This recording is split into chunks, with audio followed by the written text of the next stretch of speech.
जहां एक और चीन ने भारत की सीमाओं को लांघने की कोशिश की और हमारे भारतीय जवानों ने मुंह तोड़ जवाब दिया, वहीं तस्वीर का दूसरा पहलू यह भी है कि हमारे देश को ताकत देने वाले अन्न को शायद जानबूझकर सड़ाया जा रहा है। जी हां, मध्य प्रदेश में सभी ओर से इस तरह की खबरें आ रही हैं, तस्वीरें आ रही हैं, जहां पर किसान भाइयों का खून पसीने से उपजाया गया गेहूं उसे पूरी तरह से ज़ाया किया जा रहा है।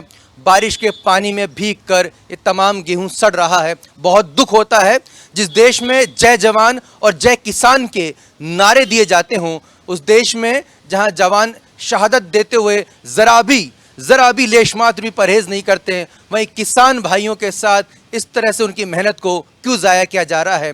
सवाल इसलिए भी ज़रूरी है कि आखिर मोटी तनख्वाह और तमाम सुख सुविधाएं पाने वाले आईएएस अधिकारी कर क्या रहे हैं, जिन्हें प्लान करने के लिए, योजना बनाए रखने के लिए रखा जाता है, बड़े बड़े डिपार्टमेंट्स का हेड बनाया जाता है, वो आखिर क्या कर रहे हैं। और वो सियासी पार्टी, चाहे वो भारतीय जनता पार्टी हो या कांग्रेस पार्टी, वो अपने रिजीम में, अपने रूल्स में, अपने शासन के दौरान क्या कुछ कर पाती हैं, और आखिर कौन सी ऐसी वजह है जो हर बार हमें इसी तरह की तस्वीरें देखने पड़ती है, जहां बेहद खून पसीने से उपजाया गया जो हमारा अन्न होता है वो सड़ा दिया जाता है, और दूसरी ओर कई ऐसे बेसहारा गरीब लोग होते हैं जिन्हें अन्न का एक दाना नहीं मिल पाता है।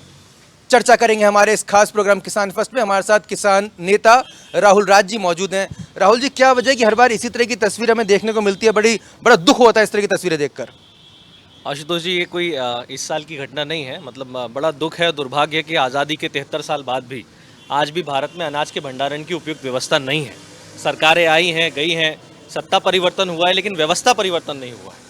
हर साल खुले में अनाज को छोड़ा जाता है। मतलब आप सोचिए, अगर जैसे अभी मौसम का माहौल अभी दिख रहा है कि बारिश होने वाली है, छोटा सा अलर्ट अगर मोबाइल फ़ोन पे आता है, सबसे पहले हम अपने जो भीगे कपड़े बाहर सूख रहे होते हैं उनको अंदर ले जाते हैं। लेकिन आप सरकारों की और खासकर जो ये प्रशासनिक अधिकारी हैं, जो अमला है, उसकी बेमानस्ता देखिए कि मौसम विभाग के बार बार अलर्ट जारी करने के बावजूद भी लाखों लाख टन अनाज रहता है। अभी वर्तमान में मध्य प्रदेश में 7 लाख टन अनाज खुले में पड़ा हुआ है और बारिश में भीग चुका है। अब ये कहें कि हम उसे सुखाएंगे, तो एक बोरी गेहूं अगर भीग जाए किसान का तो वो उसे नहीं सुखा पाता है। ये लाखों लाख टन कैसे सुखा लेंगे?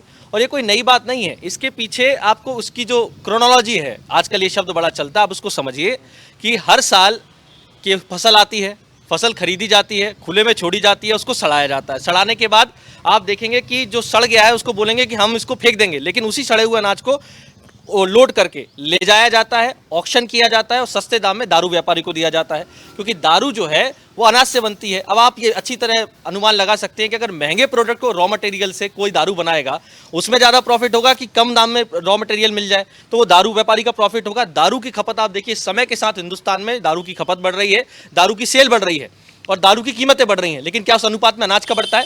20 रुपये में बिस्लरी की एक बॉटल आती है, 1 लीटर 500 ml के, उससे भी कम की आती है, 500 ml की लगभग आती है 1 लीटर, और दूध किसान का 20 रुपये का रहता है। तो मतलब पानी और दूध का मोल समान रहेगा।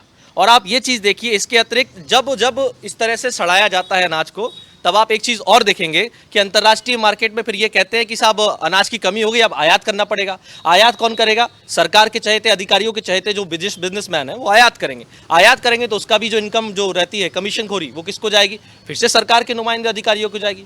तीसरा, अगर अनाज सड़ा दिया जाएगा तो अनाज की स्कैरसिटी हो जाएगी, यानी जब सप्लाई कम होगी और डिमांड ज़्यादा होगी तो मार्केट में महंगाई बढ़ेगी। महंगाई का फायदा किसको होगा? उन्हीं फूड उत्पादक जो कंपनियां हैं, फूड प्रोडक्ट, चाहे वो आटा वाली हो, दाल वाली हो, दाल मिल वाली हो, छोटे छोटे प्रोडक्ट आप देखें, दावत राइस वाले जैसे बड़े बड़े ब्रांड है, उनका फायदा होता है, उनके दाम बढ़ जाते हैं, उनको मुनाफा मिल जाता है, सरकार के पास मोटी रकम चले जाए। तो जानबूझ के साल दर साल इस अनाज को सड़ाया जाता है ताकि मोटी कमीशन खोरी का बिजनेस चलता रहे। और इसके लिए जितने दोषी हिंदुस्तान के नेता हैं, क्योंकि सरकारें, मैंने कहा ना, आती जाती रहती हैं, लेकिन व्यवस्था परिवर्तन की जरूरत है। और व्यवस्था में परमानेंट अगर कोई बैठा है तो इस देश के अधिकारी हैं जो मोटी तनख्वाह लेते हैं, जिनको इस बात से कोई फर्क नहीं पड़ता। आज का मैं आपको ताजा उदाहरण बता दूं, कृषि मंत्री ने 2 दिन पहले, 3 दिन पहले ट्वीट किया, पिछले 15 दिन से जनसंपर्क की वेबसाइट पर लिखा हुआ है कि मूंग का रजिस्ट्रेशन 1 से 15 तारीख होगा। मूंग कौन सी? ग्रीष्मकालीन मूंग, ये तीसरी फसल जो होती है। मध्य प्रदेश में सरकारी आंकड़ा जो कृषि विभाग का है, 4 लाख, लगभग 4,80,000 हेक्टेयर भूमि जो है उसमें रकबे में बोई जाती है मूंग, जिसमें से नर्मदापुरम संभाग यानी होशंगाबाद और हरदा जिले में 60,000 हेक्टेयर भूमि में मूंग बोई गई है और इस बार 3,90,000 क्विंटल मैट्रिक टन जो मूंग निकली है वो केवल हरदा और होशंगाबाद में निकली। मंत्री जी कहाँ से आते हैं? हरदा से आते हैं। उनको इस बात की परवाह नहीं है और आज दिनांक तक आशुतोष जी रजिस्ट्रेशन चालू नहीं हुआ है, पानी आ चुका है, किसान औने पौने दाम पे अपनी मूंग बाहर बेच रहा है। फिर क्या होगा? किसान को कर्जा लेना पड़ेगा आने वाली खरीफ की बोनी के लिए, क्योंकि जो डिफरेंस हो गया है वो तो उसको बाहर लेना ही पड़ेगा, फिर वो कर्ज के भंवरजाल में फंसेगा। तो इस चीज़ के लिए अधिकारी दोषी कैसे नहीं हो सकते? क्या वो जनसंपर्क के अधिकारी जिनने वेबसाइट पर चढ़ाया, क्या वो कृषि विभाग के अधिकारी, उनको ये बारिश नहीं दिखती है? उनको दिखता नहीं है कि अगली बोनी करने के लिए किसान को पैसा चाहिए? हम ये बात कहें कि कृषि मंत्री कुछ कहते हैं, अधिकारी कुछ करते हैं। हर साल आपके साथ अपन ने डिबेट किया था यूरिया के टाइम पे, तब भी यही होता था। मंत्री जी, मुख्यमंत्री कहते थे कि यूरिया की कमी नहीं है, उधर अधिकारी यूरिया का खेल कर रहे थे कि यूरिया खुले में सड़ रहा था। तो ये जो अधिकारी हैं ये सबसे बड़े दोषी हैं। जितना दोषी नेता है उतना दोषी अधिकारी हैं, और नेताओं को चलाने वाले भी अधिकारी हैं। मैं तो खुले मन से कहना चाहता हूं, क्योंकि भ्रष्टाचार की असल जड़ इस सिस्टम में अधिकारी हैं। बहुत बड़ी बात यहाँ पर राहुल ने समझाई है।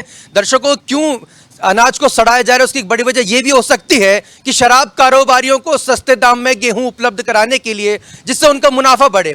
उनका मुनाफा बढ़ेगा तो फायदा किसको होगा? इस तरह के अधिकारियों को, जो कहने के मंत्रालय में बैठे हुए हैं, सचिवालय में बैठे हुए हैं। हम नेताओं को तो कोस देते हैं प्रवाल जी, नेताओं को कोस देते हैं, चाहे भाजपा के हों, कांग्रेस के किसी भी दल के हों, उनको बुलाकर कहते हैं कि ये नहीं हो रहा, वो नहीं हो रहा। नेता अधिकारियों को बोल भी देते हैं, लेकिन बंद कमरों में बैठकर, एसी चैम्बरों में बैठ के किस तरह की सिंडिकेट, किस तरह की रिश्वतखोरी, कमीशनखोरी का खेल खेला जा रहा है, प्रवाल जी आप उससे किस तरह से आप वाबस्ता हैं, आपको कितनी जानकारी है? देखिए आशुतोष जी, राहुल जी ने बहुत विस्तार से और बहुत अच्छी जानकारी दी है। मैं समझता हूँ कि जिस तरह से मध्य प्रदेश में और पूरे देश के अंदर अफसरों का नेक्सस चल रहा है, ये जो अड़ेतियाँ हैं जिनको हम बोलते हैं, जो अनाज को ख़रीदते हैं, सिर्फ उनका काम बीज का होता है, बिचौलियाँ हैं, वो एक्चुअली सबसे लाभ की जगह पर वो बैठे हुए हैं। किसान खून पसीना एक करके अपना अनाज मंडी तक लाता है, उसके बाद उसका काम ख़त्म हो जाता है। इस तरह से बिचौलिया उसको खींचते हैं, अड़ेतिया इसको खींचते हैं, और वो पूरा अफसरों के साथ उनका जो गठजोड़ मिला हुआ है उसके अनुसार सब काम करते हैं। और जैसा अभी राहुल जी ने कहा कि ये गेहूं सड़ाने की जो बातचीत है, काफ़ी लंबे समय से ये एक षड्यंत्र तहत किया जाता है। क्योंकि हम जब भी जाते हैं, चाहे आप भोपाल से सागर जाएं, पवई जाएं, पन्ना जाएं, इस तरफ जाएं, इंदौर जाएं, देवास जाएं, तो आपको रोडों पे आप देखेंगे आप कि 15 जून के आसपास गेहूँ आपको जो है वो खुले में मिलेगा। बिल्कुल सही उदाहरण दिया कि घर के कपड़े अगर डले होते हैं और जैसी बादल छा जाते हैं तो महिलाएं, बच्चे तुरंत खींच के उनको अंदर ले जाते हैं कि ये भीग ना जाएं। और अगर कपड़े भीग जाते हैं तो बच्चों को और इस बात की सज़ा भी मिलती है भाई को। लेकिन आप देखिए, इतना बड़ा तंत्र, इतना बड़ा पैसा उनके नाम पर हज़ारों करोड़ों रुपए आता है और वो किस तरह से भ्रष्टाचार की भेंट चढ़ता है। एक्चुअली उसके बाद जो असली खेल ये है कि उसको बचाने में लग जाते हैं, जिसको बोलते हैं कि जो कंट्रोल किया जाता है, डैमेज कंट्रोल में लग जाते हैं। उसमें हमारे मीडिया के लोग भी शामिल हैं। इसमें कहने में मुझे संकोच नहीं है कि वो भी लग जाते हैं किस तरह से हम सरकार को और अफसरों को बचाएं। ये बड़ा दुर्भाग्यपूर्ण है। आशुतोष जी, अच्छा विषय उठाया आपने। इस समय जिस तरह से सेना का जवान परेशान है, उस तरह किसान ही परेशान है। जो ने कहा जय जवान जय किसान, आज दुर्भाग्य से दोनों ही परेशान हैं। और इसका मजा या तो नेता ले रहे हैं, उठा रहे हैं, या अधिकारी निश्चित रूप से ज़्यादा दोषी हैं, क्योंकि चेहरे बदलते हैं, वो वही रहते हैं, उनके परसेंटेज आगे बढ़ जाते हैं, कम हो जाते हैं, ट्रांसफर हो जाते हैं। ये एक लंबा खेल है और इसको रुकना चाहिए। और वास्तव में आज इंडिया फर्स्ट ने जो काम किया है वो सराहनीय है। बिल्कुल, मैं अक्सर हमें तस्वीरें देखते हैं, जब भी मंत्री जी बोलने कुछ आते हैं तो उनके बाजू में ऐसे बिल्कुल राम लखन की जोड़ी जैसे बैठ जाते हैं अधिकारी, और कान में ऐसे फुसफुसाते हैं कि साहब देखिए, हम आपको जो जानकारी दे रहे हैं, बड़ी ही हम संकट काल में बहुत ही मुश्किलों से आप वो जानकारी लेके आ रहे हैं, और इतनी तथ्यपरक वो जानकारी है कि गीता, कुरान और बाइबल में भी वो जानकारी नहीं लिखी, क्योंकि जो आपको वो जानकारी लेके आ रहे हैं इस पर बिल्कुल सत्यता पे को संदेह मत कीजिएगा, लेकिन उसमें भ्रष्टाचार की इबारत लिखी होती है। भ्रष्टाचार को तरीके सुनाए जाते हैं। मंत्री कितना समझ पाते हैं, कितना नहीं समझ पाते हैं। मैं नहीं समझ पाते इसलिए कह रहा हूं क्योंकि अगर वो समझ पा रहे होते तो इस तरह की तस्वीरें देखने को नहीं मिलती। अगर हमें पता है कि हमारा रकबा, आप जो कितनी अच्छी बात आपने समझाई राहुल जी आपने, कि रकबा पहले से जब डिसाइडेड होता है तो उसका अंदाज़ा लगाया जा सकता है कि कितना उत्पादन होगा, और उसके बाद उसकी स्टोरेज कितनी की जानी चाहिए, इसका अंदाज़ा किया जा सकता है। हर साल इस तरह की तस्वीरें आती हैं। हम आपसे और भी समझना चाहेंगे राहुल जी कि जो स्टोरेज होता है, वेयर हाउसिंग होती है, उसमें किस तरह का खेल होता है, और उसमें भी क्या कुछ जो है फ़ायदा और घोटाला किया जाता है, कमीशनखोरी की जाती है? देखिए, मैं विस्तार से आपको बताऊं आशुतोष जी, एक रिपोर्ट जो सरकारी महकमे की आती है, जो फूड इंडेक्स वाली जो होती है, उसमें सरकारी आंकड़ा है कि लगभग 4,000-5,000 मीट्रिक टन अनाज हर साल नष्ट होता है। ये सरकारी आंकड़ा है, क्योंकि सरकार सच्चाई बताना नहीं चाहती। मैंने आपको बताया कि मध्य प्रदेश अकेले में 7 लाख मीट्रिक टन गेहूँ अभी खुले में अनाज पड़ा हुआ है, तो लाखों लाख टन नष्ट होता है। लेकिन अगर मैं सरकार की ही बात करूँ, सरकारी आंकड़े के अनुसार 7,000 करोड़ का चूना हर साल सरकार को काय में लगता है, इसी अनाज के नष्ट में लगता है। और ये नष्ट क्यों होता है, इस चेन को आपको समझना पड़ेगा। देखिए, दोषारोपण के बजाय आज आपके डिबेट में हमेशा हम किसी न किसी कंक्लूजन पे पहुंचते हैं, तो कंक्लूजन के लिए हमको समाधान देखना पड़ेगा। लगभग वर्ल्ड हंगर इंडेक्स की जो रिपोर्ट है उसमें 119 देशों में भारत 102 पे आता है। रिपोर्ट ये कहती है कि हिंदुस्तान में 19 करोड़ 40 लाख लोग भूखे सोते हैं 130 करोड़ जनता में, यानी डेली का आंकड़ा ये है कि 19 करोड़ 40 लाख लोग आज भी भूखे सोते हैं, उन तक अनाज नहीं पहुंचता। और आपको जानकर हैरानी होगी कि पिछले साल हिंदुस्तान में गेहूं का उत्पादन 28 करोड़ मैट्रिक टन हुआ था, और इस साल हिंदुस्तान में गेहूं का उत्पादन लगभग 29 करोड़ मैट्रिक टन है। अगर पंजाब को पीछे तो छोड़े, मैं हिंदुस्तान की बात कर रहा हूँ परवेज सर। दूसरा ये है कि जब हमने चिट्ठी लिखी थी प्रधानमंत्री जी को कि भाई कोरोना काल में अगर आप प्रति व्यक्ति 15 किलो अनाज देते तो 130 करोड़ जनता में एक महीने में आशुतोष जी मात्र 2 करोड़ मैट्रिक टन अनाज बढ़ता, और उत्पादन अकेले गेहूं का मैंने आपको बता दिया है। तो देश में अनाज की कमी नहीं है। आप इस चीज़ के लिए हिंदुस्तान के किसान को दोषी नहीं ठहरा सकते, बल्कि आपको उसको धन्यवाद देना चाहिए कि उसने ऐसी उत्पादन इस देश को हर बार दिया है कि देश खेती किसानी में नंबर 1 है दुनिया में। लेकिन आप उसका स्टोरेज नहीं कर पाते। क्यों?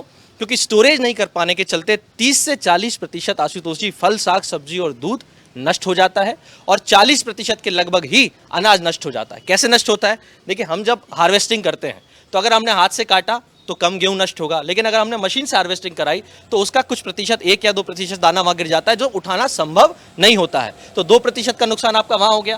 फिर हम ट्रैक्टर ट्रॉली से ले जाएंगे और मंडियों में फड़ लगेंगे, सोसाइटी में फड़ लगेंगे, उसको उठा के भरा जाएगा, कुछ नुकसान वहां हो जाता है। फिर जो खुले में छोड़ दिया, नष्ट हो गया, वो नुकसान हो गया। फिर वहां से जैसे तैसे भरा गया, वेयरहाउस में गया, तो वहां वेयरहाउस प्रॉपर नहीं है, तो चूहे खा रहे हैं, कीड़े लग रहे हैं, वो नष्ट हो गया। वहां से फिर लोडिंग दोबारा होगी, कहाँ जाएगा? पीडीएस के वितरण में, मध्याह्न भोजन में, और जहां जहां भी आपातकाल राहत कोष में जाते हैं। उस ट्रांसपोर्टेशन में आप कई बार देखोगे सड़कों पे प्याज का ट्रक औंधा पड़ा है एक्सीडेंट में, चावल का ट्रक पड़ा है, गेहूं का ट्रक पड़ा है, तो वो नुकसान ही हुआ ना। इस सारे नुकसान को जब आप कैलकुलेट करेंगे तो वो लगभग 30 से 40% होता है। आप सोचिए, 29 करोड़ मैट्रिक टन का अगर उत्पादन मात्र गेहूं का हुआ, अगर उसका 40% हम केवल नष्ट कर रहे हैं, अगर हम इसका रख रखाव प्रॉपर करें, फूड चेन जो है, सप्लाई चेन को प्रॉपर रखें, प्रॉपर वो अन्न अगर मार्केट तक जाएगा, तो क्या इस देश में कोई भूखा सोएगा? गलती सिर्फ इतनी है कि पॉलिटिकल विल की कमी है, जो कहते हैं ना, राजनीतिक इच्छा शक्ति की कमी है कि अधिकारियों को कसा जाए। आप देखिए, जैसे प्रवाल जी ने कहा कि दोषी हो गए, गेहूं सड़ गया, क्या कार्रवाई हुई अधिकारियों? किसी को आपने रिवर्स अकाउंटेबिलिटी के तहत किसी को आपने सैक किया, किसी को आपने डिमोशन किया। प्रमोशन तो बहुत होता है, लेकिन जिस दिन इस देश में अधिकारियों का डिमोशन चालू हो जाएगा, सारी व्यवस्था स्वतः ही सुधर जाएगी। ये बहुत बड़ी बात है। ये बहुत बड़ी बात की राहुल आपने, कि जब तक अधिकारियों को जवाबदेह नहीं बनाया जाएगा, बहुत ही शातिराना तरीके से सारी गलत हरकत, गलत प्लानिंग और भ्रष्टाचार, कमीशनखोरी, रिश्वतखोरी को करके ये अधिकारी अलग हट जाते हैं और बोलते हैं कि साहब देखिए सरकार का। हम अक्सर देखते हैं प्रवाल जी, सरकार बदलती है, अधिकारी के सुर बदल जाते हैं, अपने अच्छे अच्छे पद, मलाईदार पद पाने की चाहत में जो है मंत्रियों को, राजनेताओं को बड़े बड़े लुभावने वो सपने दिखाते हैं। लुभावने सपने दरअसल होते क्या है? लुभावने सपने मतलब कि देखिए साहब, जहां आपको 5% मिलते हैं हम आपको 10% दिलाएंगे, आपको 15% मिलता है हम आपको 20% दिलाएंगे। हमारी महारत ये है, यानी कि हम आपको कितना कमीशन खोरी खिला सकते हैं, कितना भ्रष्टाचार कर सकते हैं, जिसको ज्यादा भ्रष्टाचार करने की हिम्मत, ताकत और काबिलियत दी है, वो उतना बड़ा पद, उतना बड़ा अधिकारी उस पद को पाएगा। क्या सही नहीं रहा है? भारत की इस पूरी पृष्ठभूमि को देखें प्रवाल जी, लगभग देखिए आशुतोष जी, जैसे ही कोई सरकार बनती है तो आपने देखा होगा, जैसे सरकार बनी, सरकार बनने के बाद मलाईदार पदों के लिए एक जो है वो दौड़ शुरू होती है, और भोपाल से लेकर दिल्ली तक कोई पार्टी उसके दांव पे शुरू हो जाते हैं कि अच्छा पोर्टफोलियो किसको मिले। और उसके बाद जब उसको पोर्टफोलियो मिल जाता है तो फिर वो इस बात पर चिंता होती है कि उसके स्टाफ में, मंत्रिमंडल के स्टाफ में कैसे लोग आएँ, उसके निजी स्टाफ में लोग कैसे आएँ, उसके अफसर कौन बनेंगे, उसको लेकर जो है जोड़ तोड़ शुरू हो जाती है। तो दरअसल भ्रष्टाचार वहाँ से शुरू होता है, क्योंकि जैसा आपने कहा कि उसके बाद फिर वो जो अधिकारी ज़्यादा बार्गेनिंग करता है, वो अधिक सपने दिखाता है मंत्री को, तो मंत्री उसको ले लेता है। जब एक बार मंत्री उसके चुंगल में आता है तो फिर एक नेक्सस मैंने कहा ना शुरू हो जाता है, जिसमें तमाम लोग शामिल हैं, उसके अंदर जो है वो हर तरह के नगीने उसमें शामिल रहते हैं, जो एक पूरी माला बनकर तैयार होती है। उसमें मसलन व्यापारी भी रहेगा, उसमें जो है वो बीच में जो काम करता है, सेतु काम करता है, वो भी रहेगा। उसमें मीडिया के हमारे भाई भी घुस जाएंगे और तमाम अफसरों के साथ, नेताओं के साथ, अगर वो किसान है तो किसान लोगों के साथ मिलकर एक ऐसा नेक्सस तैयार होगा कि वो फिर क्रम चल जाएगा, ट्रांसफर कराना, प्रमोशन कराना, डिमोशन कराना, किसी को सस्पेंड कराना, फिर बहाल कराना।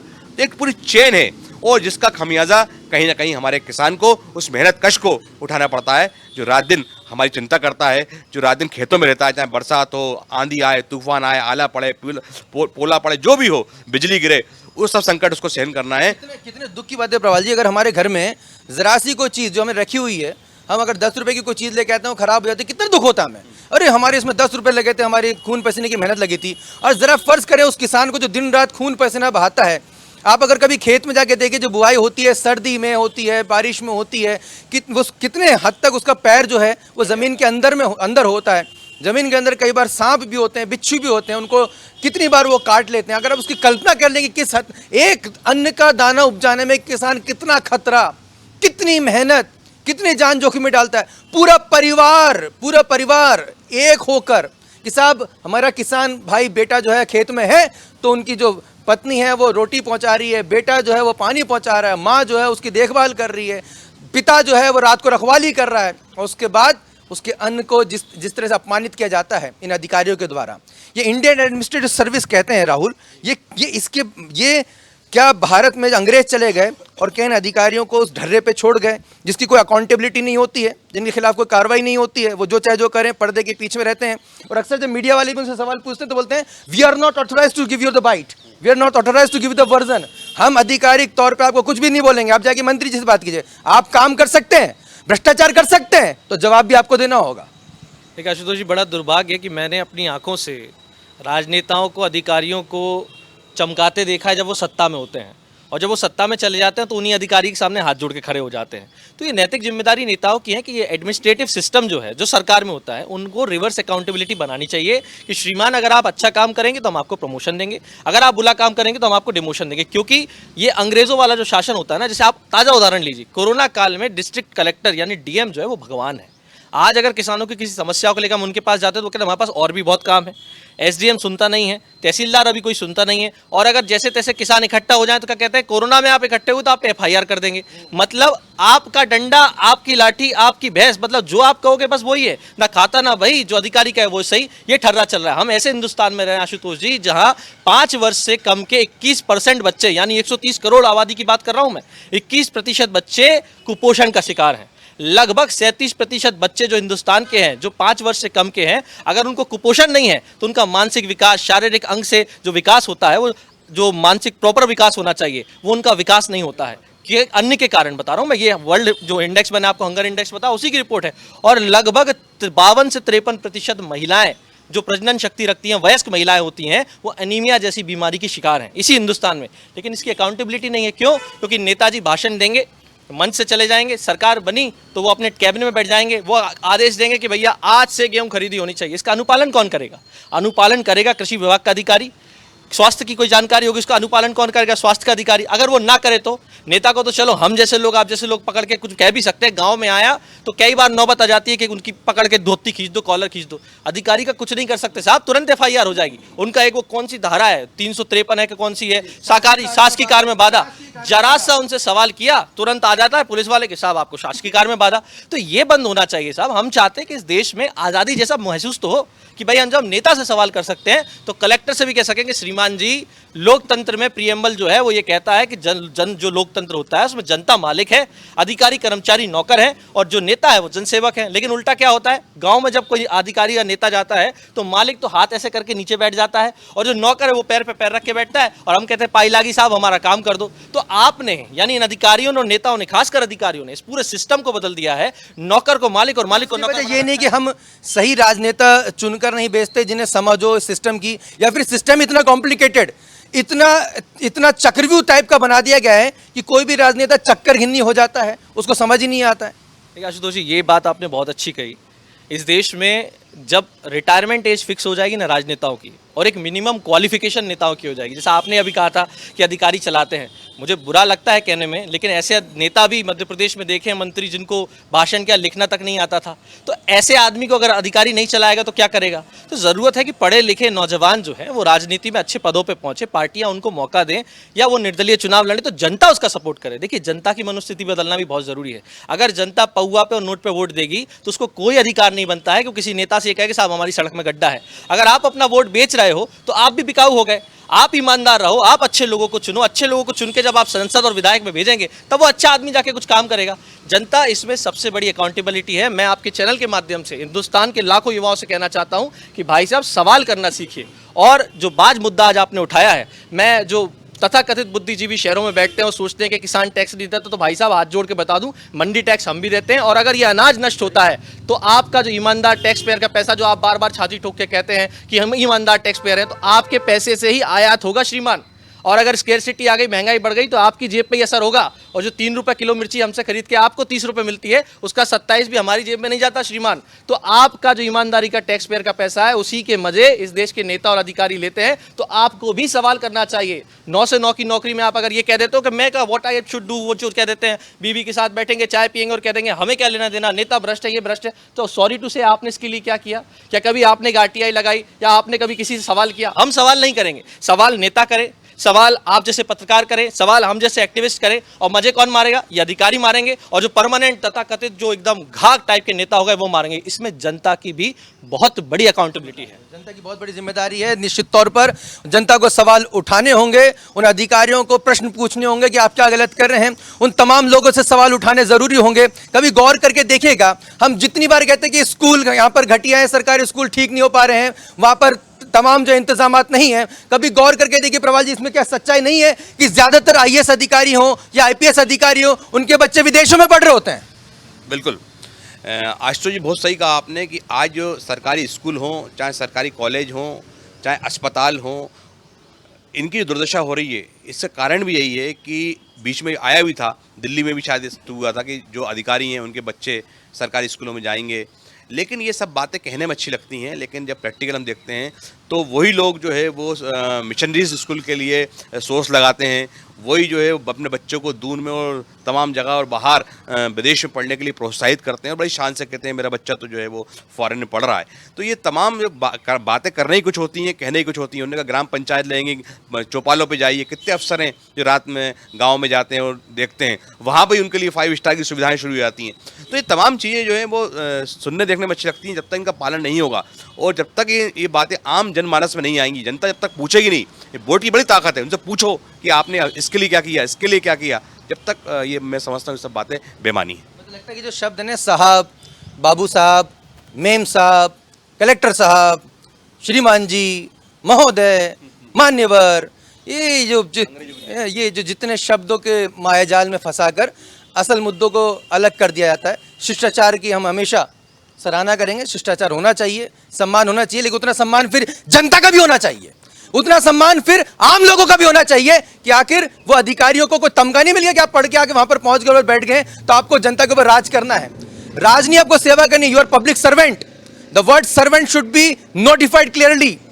आप पब्लिक सर्वेंट है, जन सेवक हैं। और यही बात है कि अब हम उन नेताओं के साथ साथ उन अधिकारियों को भी बेनकाब करेंगे जो भ्रष्टाचार कर रहे हैं। वो ये कान खोलकर सुन लें कि उनकी तमाम हरकतें जो कमीशन खोरी की आड़ में वो कर रहे हैं, देश के अन्न को, देश की संपदा को जो बर्बाद कर रहे हैं और मोटा कमीशन कमा रहे हैं और अपने परिवार को इतनी सुख सुविधाओं से संपन्न कर रहे हैं कि जो गरीब है उसके बारे में सोच भी नहीं सकता। उन तमाम लोगों को, भ्रष्टाचारियों को बेनकाब करने की हमारी मुहिम लगातार जारी रहेगी और तमाम इस तरह के एक्टिविस्ट, तमाम जो प्रखर पत्रकारों को लेकर हम इस तरह की आवाज उठाते रहेंगे। आप देखते रहिए इंडिया फर्स्ट न्यूज। नमस्कार।